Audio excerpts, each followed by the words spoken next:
The power of being different. Today on the God Squad.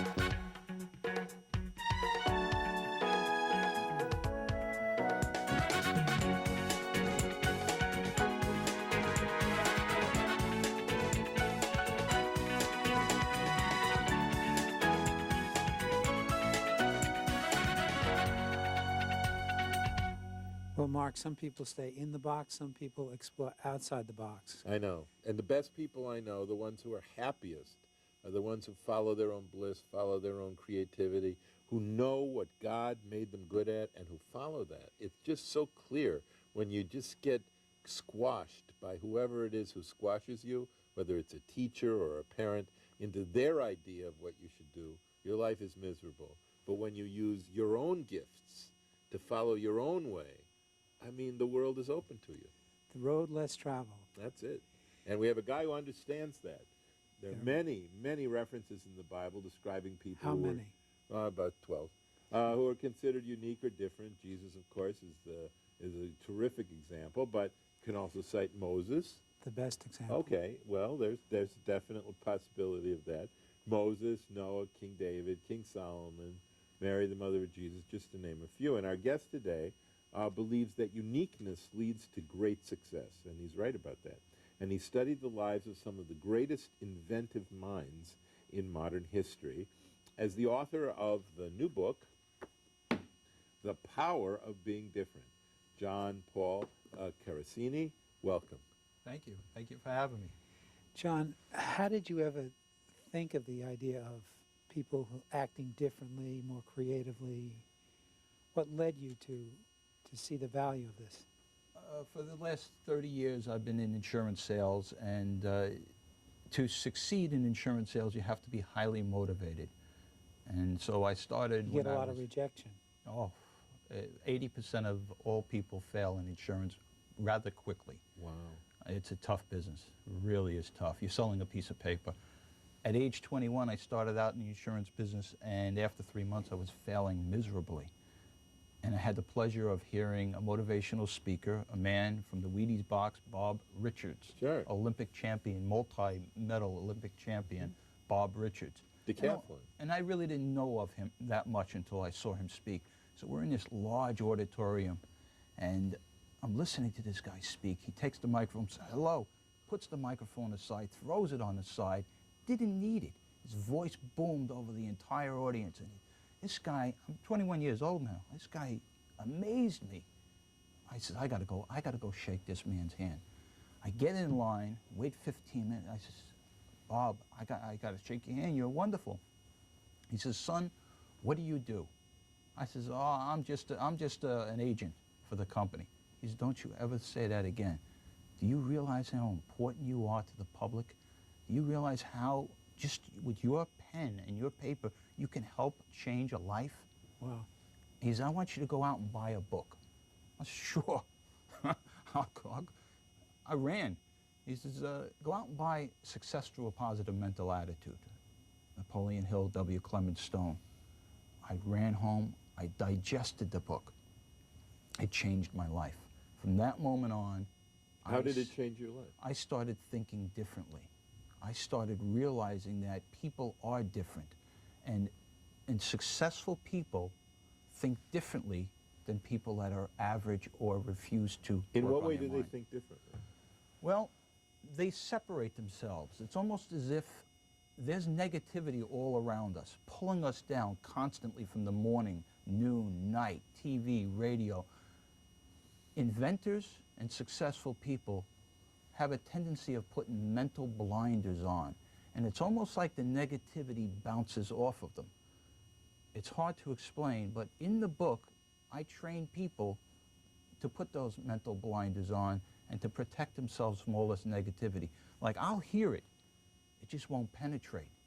It won't get into the subconscious mind. And when I think of some of the successful people, the people you're talking about, I notice that when they're presented with about 10 ideas, they're listening but half listening, and then they will hear one and they say, that's it. and they ride that pony as far as they can. They'll make adjustments along the way, but they'll rarely abandon that pony. They have the ability to, in a sense, cut out emotion and go right to the heart of what they want to do, what they can do, and what are the possibilities that whatever they choose to do will be successful. Yes.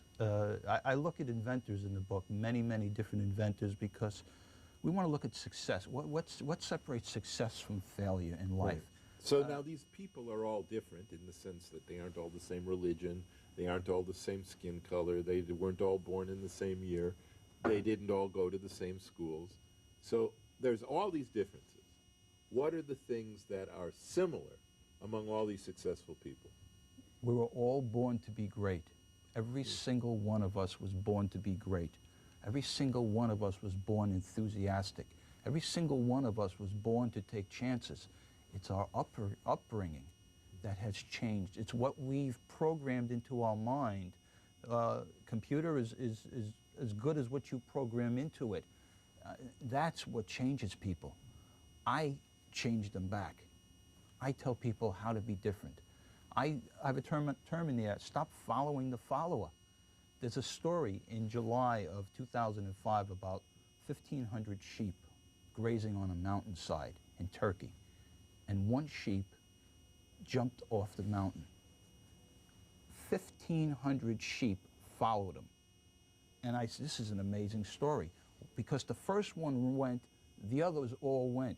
What's slightly comical about it is 450 of them died and all the rest lived because the pile was so high of soft sheep that all the others lived. But we are sometimes like that, following the follower without even being conscious of it.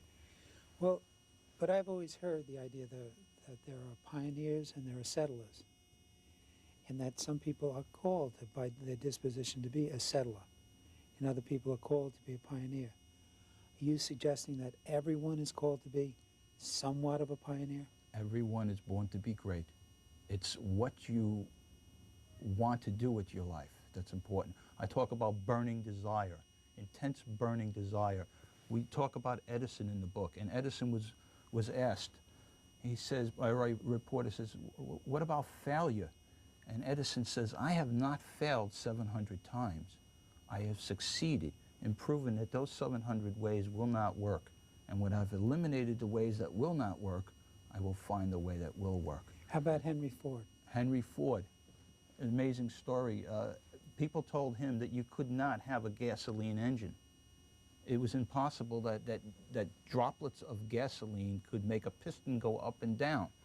And him and his wife invented basically the very first miniature little tiny engine from droplets of gas. This man would not be deterred. It took him 28 years to sell 10 million Model T Fords. 28 years. In I think it was 1930, he went to his engineers and says, I would like you to invent a V8 engine. And the engineer says exactly what you would say to the owner of the company. Of course, we'll do it. A year later, they came back and said, it is totally impossible to invent a V8 engine out of a single cast. It just can't be done. Ford says, I want it and I'll have it. They went back to the drawing boards for another year and they invented the V8 engine, which is still being used today, cast in one piece. Walt Disney, when he had his idea for Mickey Mouse, went every day to CBS for 2 years, just asking for an appointment with the program director. It took him 2 years to get an appointment. Every day he went. Wow. I've got a great story about John Ratzenberger. John Ratzenberger was Cliff on the show Cheers. Oh, yeah. Long-running show Cheers, the mailman. 11 years it ran. John Ratzenberger auditioned for the show. The producer says, sorry, but no thanks. John Ratzenberger had inspirational dissatisfaction, I call it. He would not take that for an answer. He says, hold on. Do you guys have a know-it-all at your bar yet? And he says, what? He says, a know-it-all. Do you have a know-it-all at your bar? And they says, what are you talking about? He proceeded to take the office furniture in the room, move it around as props, and did a performance of what he was talking about in Know-It-All, and they said, you know, that's pretty good. We'll put you on for a couple of episodes. He ran for 11 years with that. That's what I'm talking about. And inventors are not the smartest individuals, by the way. Really? You take That lets you out. I'm out. You take King Camp Gillette. He invented a King Camp? King Camp Gillette, the Gillette. He invented a blade that was as thin as paper to cut whiskers. Everyone laughed at him. He was a bottle stop salesman. Okay? It took him many, many years to invent this thing, and it didn't even catch on for about another 10 years. We're still using the same The principle safety today. razor, right? The safety razor. Okay, we know that these people made it, but going back to Mark's question, what did they do to make it? What was the ingredient?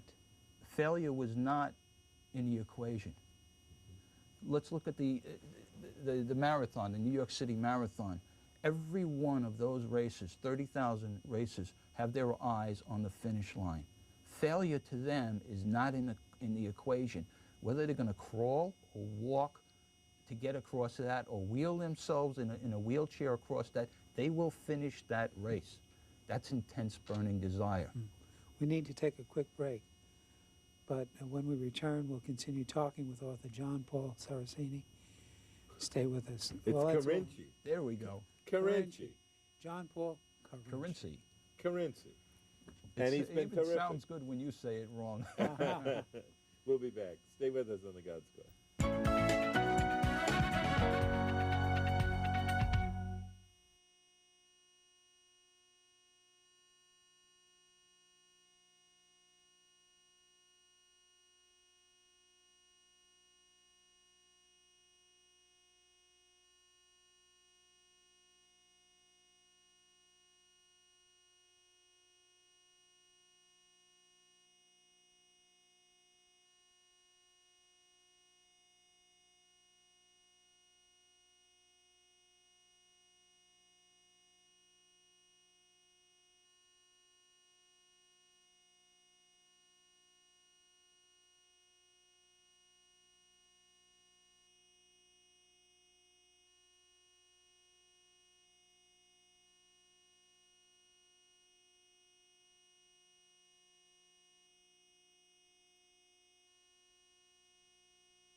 Welcome back. We're talking with John Paul Carinci, who's the author of a new book, The Power of Being Different. It's a wonderful, inspirational book, and we recommend it to you.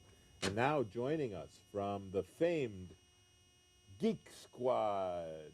It's an amazing company. I just love this company, whose mission is to battle technological evil. Our double agent, Kat Sederquist. Hello. Hi, how are you? Good to see you, double agent. I should talk to you through my shoe or something. And double agent Christian Lusbet. Welcome. Thank you. Good to have you geeks on the show. Thanks for having us. You're welcome. Tell us about the Geek Squad first. We're really interested in that.